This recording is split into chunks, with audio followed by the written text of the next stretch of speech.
Bonjour à tous, je m'appelle Florian Guida et je travaille pour IFO et Dalival sur des projets de développement variétaux. Bonjour à tous, je m'appelle Frédéric Bernard, je suis responsable de IFO et nous allons vous présenter la variété Canopy. Je vais d'abord vous présenter l'histoire de Canopy. Donc, la société IFO a été créée en 2004 et dès la création de la société, nous avons décidé de focaliser une partie de notre programme de création variétale sur l'obtention d'une variété verte alternative à Granny, notamment en ayant le gène RVI6 de résistance à la tablure, mais également une variété qui reste verte autant que Granny en conservation et qui ne développe pas plus de face rosée. Canopy est donc né d'un croisement réalisé en 2004, pour lequel nous avons obtenu 166 pépins, et donc 166 arbres hybrides plantés en verger et évalués pendant 4 à 5 ans. De ces 166 hybrides, nous avons retenu 5 hybrides plantés en niveau 1, 4 arbres pour chaque, et qui ont été à nouveau évalués pendant 4 à 5 ans. Au final, en niveau 2, donc le dernier niveau d'évaluation, nous avons retenu une seule variété, Canopy, qui a confirmé son intérêt comme alternative à Granny Smith pendant 4 à 5 ans. À ce même moment, nous avons également envoyé des arbres dans l'ensemble des stations européennes pour qu'elles puissent tester la variété. Et des retours que nous avons reçus, elles ont confirmé également le potentiel de Canopy comme alternative à Granny pour ses qualités, notamment de tolérance. Il aura donc fallu 20 ans pour créer Canopy du croisement à la décision du lancement commercial de la variété. Et l'ensemble des essais ont confirmé le potentiel de Canopy pour être une alternative à Granny.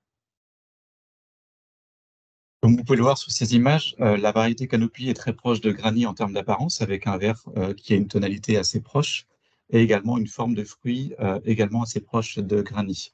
Selon nos observations en Europe, Canopy peut développer parfois plus ou moins de lenticelles russetées en fonction des conditions climatiques. Pour autant, elle correspond toujours à ce que recherchent les consommateurs. En termes de qualité gustative, Canopy est une variété acidulée à l'image de Granny Smith. Les observations réalisées par le CTFL de la Morinière et qui sont répertoriées sur ce premier graphe montrent que le niveau d'acidité de Canopy est similaire à celui de Granny. En termes d'indice de Brix, qui représente le niveau de sucre, Canopy est légèrement plus sucré que Granny Smith. La principale différence entre ces deux variétés est le niveau de fermeté, qui est plus élevé pour Canopy par rapport à Granny Smith. Sur le second graphe, ici à droite, sont représentés les résultats de séances de dégustation qui ont été organisées chez IFO sur un panel de consommateurs non expérimentés. Les tendances reflètent exactement les mesures de la morinière, avec toujours un niveau d'acidité assez élevé, mais une plus grande douceur et une plus grande fermeté qui sont ressenties pour les dégustateurs de Canopy. Enfin, la texture, la jutosité et l'intensité de l'arôme sont toutes plus élevées pour Canopy que pour Granny Smith. Nous pouvons donc conclure que les consommateurs de Granny apprécieront également la variété Canopy. Je laisse maintenant la parole à Florian Guida qui va vous présenter les performances agronomiques de Canopy. Donc merci Frédéric pour cette présentation. Vous avez maintenant compris que les fruits de Canopy et de Granny Smith étaient très proches. Maintenant, je vous propose de voir ce qu'apporte Canopy aux producteurs en regardant les performances agronomiques de la variété. On va commencer par le port de l'arbre. Donc tout le monde connaît le port assez typique de Granny, donc on appelle type 4, un port retombant avec des fortes réitérations et des problèmes de dégarnissement. C'est ce qu'on peut voir sur le petit graphique, l'arbre de droite. Eh bien, Canopy, c'est tout l'inverse en fait. C'est l'arbre de gauche avec donc un port assez ouvert, proche de Gala ou de Golden, donc on pourrait qualifier de type 3, et qui comporte de nombreuses brindilles couronnées. Donc grâce à ce port d'arbre, Canopy est forcément plus facile à conduire. Vous avez une taille qui est facilitée également, et c'est plus productif puisque vous avez plus de points de fructification sur l'arbre. Ensuite, le deuxième point fort de Canopy, c'est sa tolérance aux maladies et aux ravageurs. Sur le plan génétique, donc, on a une résistance à la tavelure avec le gène RVI6 et une tolérance aux pucerons cendrés avec le gène DPFL LG8. Alors, vous allez me demander comment est-ce que ça se traduit en verger. Alors, pour le savoir, on a interrogé les stations de recherche qui testent la variété en Europe. Vous avez une carte sur la diapositive avec les stations qui ont répondu à notre questionnaire. On les avait interrogés sur 4 maladies principales, maladies ravageurs, la tavelure, les pucerons cendrés, le chancre européen et l'oïdium. Et donc on a classé leurs retours en 3 catégories. La première catégorie, c'est les stations qui trouvent que Canopy est plus sensible que Granny Smith sur une maladie ou un ravageur donné. La deuxième catégorie au milieu, c'est les stations qui estiment qu'il a le même niveau de sensibilité. Et la troisième catégorie, celle qui est le plus positif pour nous, c'est les stations qui trouvent que Canopy est moins sensible que Granny Smith aux maladies qui sont listées. Donc regardons les résultats. Si on commence par la tablure, on a des retours plutôt logiques, puisque finalement 88% des stations estiment que Canopy est moins sensible à la tablure que Granny Smith, et c'est forcément lié au gène de résistance RVI6. Ensuite, quand on regarde les autres maladies et ravageurs, donc les pucerons cendrés, le chancre européen et l'oïdium, on voit que au moins la moitié des stations estiment que Canopy et Granny Smith ont le même niveau de sensibilité. Et la nouvelle encore plus positive, c'est que le reste des stations estiment que Canopy est moins sensible que Granny Smith, excusez-moi, à ces maladies. Donc en conclusion, on peut dire que dans la majorité des cas, Canopy a un comportement similaire ou meilleur que Granny Smith face aux maladies et ravageurs sur lesquels on a interrogé les stations. En termes de potentiel de pollinisation, puisque Canopy est une variété verte, donc on peut l'imaginer comme pollinisateur, on a sur la compatibilité génétique le même S-allèle S23 qui rend Granny Smith compatible avec la majeure partie des variétés commerciales. Et donc par déduction, Canopy ayant le même gène S23, elle est aussi compatible avec la majeure partie des variétés commerciales. En termes de période de floraison, on a interrogé le même réseau d'essais européens. Et donc ce réseau nous montre qu'en moyenne, Granny Smith et Canopy fleurissent à la même date et sur la même période de floraison. Avec donc ces bons résultats, on a aussi voulu tester le potentiel de pollinisation sur site, donc chez IFO. Et donc on a mis en place des essais de pollinisation. Un essai de pollinisation, c'est très simple. Vous prenez des fleurs que vous pollinisez manuellement et vous comptez le nombre de fruits que vous obtenez à partir de ces fleurs. Dans notre essai, on a fait des répétitions avec 15 fleurs par répétition. Et donc là, sur ce graphique, vous avez le nombre de fruits que l'on a récoltés. Ce qu'on retient de ce graphique, c'est que le potentiel de pollinisation entre Canopy et Granny Smith est très similaire, même si on a des fois des petites différences, notamment sur Gala. Vu le nombre de fruits de différence, on passe de 2,2 à 4, on estime que cette différence est très faible. Donc, en conclusion, les producteurs qui utilisent Granny Smith en pollinisateur ne devraient pas avoir de mauvaises surprises en utilisant Canopy. Et c'est même recommandé dans les cas où vous avez par exemple des blocs de variétés RT.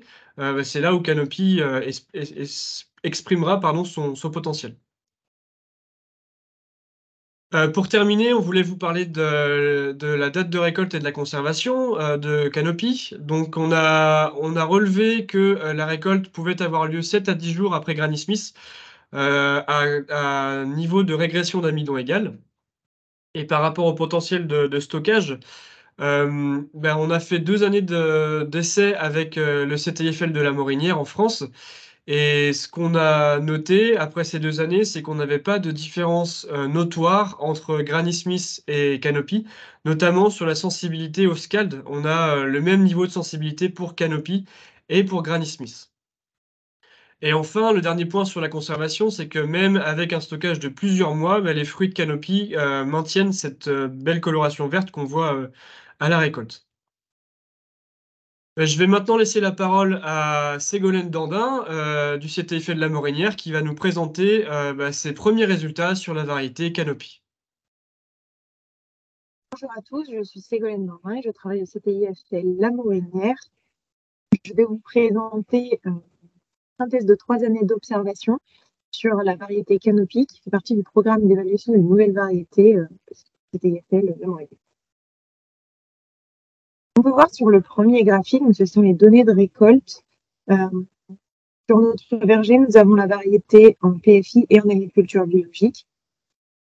Donc, on se rend compte qu'au cumulé, on a un rendement qui est plus important avec Canopy qu'avec Challenger, que ce soit donc en agriculture biologique ou en PFI.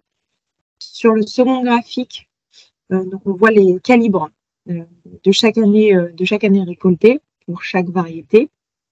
On se rend compte qu'on a des calibres qui sont plus petit pour la variété Canopy que pour la variété Challenger.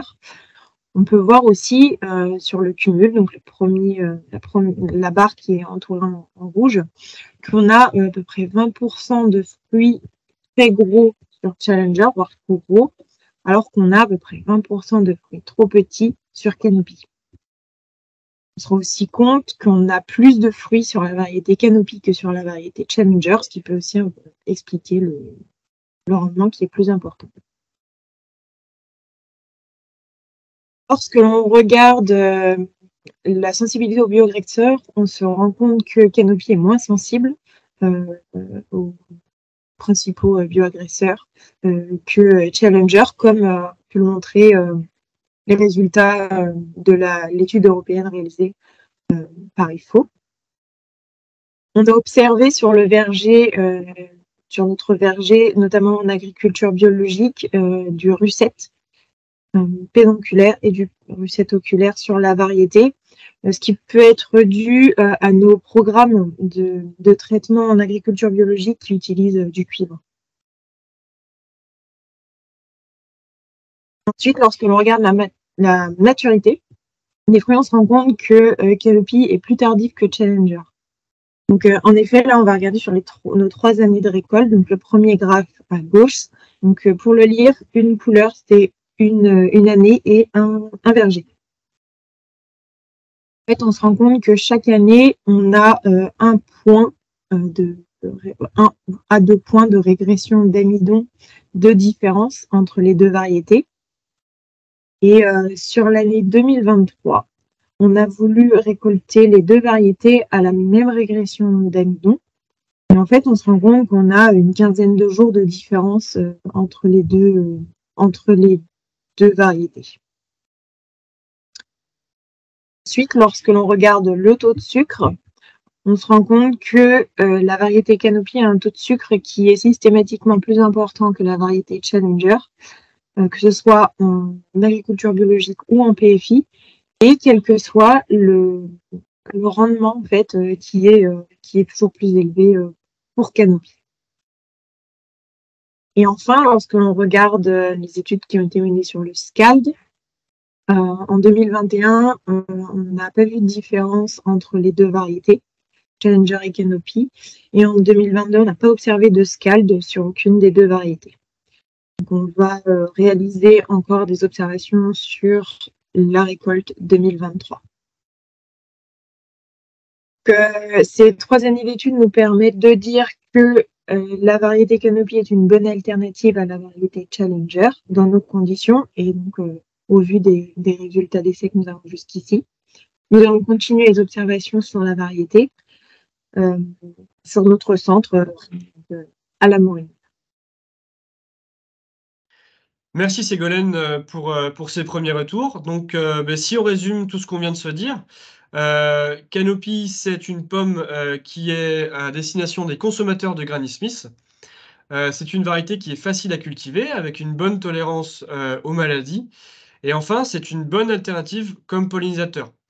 Avec toutes ces qualités, on est convaincu que Canopy est une variété qui peut défier Granny Smith, que ce soit comme pollinisateur ou en bloc commercial, en conventionnel ou en bio. On est persuadé qu'elle trouvera sa place dans votre verger. On espère que vous êtes maintenant convaincus et on reste à votre disposition pour toutes les questions que vous pourriez avoir.